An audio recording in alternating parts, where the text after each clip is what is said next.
ये लें बाजी, ये रही आपकी बाल्टी और ये रहा आपका 500। अरे बेगम तुम यहाँ? इसका मतलब है तुमने ये गंदम फरोख्त कर दी। मैंने तुम्हें सख्ती से मना किया था ये गंदम फरोख्त करने से। अरे घर में मेहमान आए हुए हैं और मेरे पास पैसे नहीं है, इसलिए गंदम बेची। तुम्हारी खबर तो मैं घर में लूंगा, तुम घर चलो।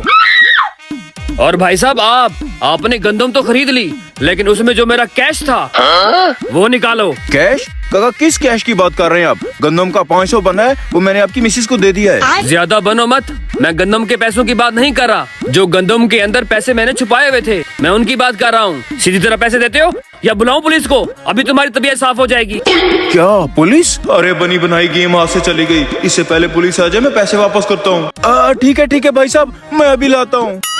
अरे मुझे उस औरत की बातों में आना ही नहीं चाहिए था। ये गंदम खरीद कर खामखा मुसीबत मैंने अपने गले में डाल ली। ऐसा करता हूँ, जल्दी से उसके पैसे वापस करके जान छुड़वाने वाली बात करता हूँ। अरे ये लें भाई साहब आपके पैसे। क्या नकली पैसे?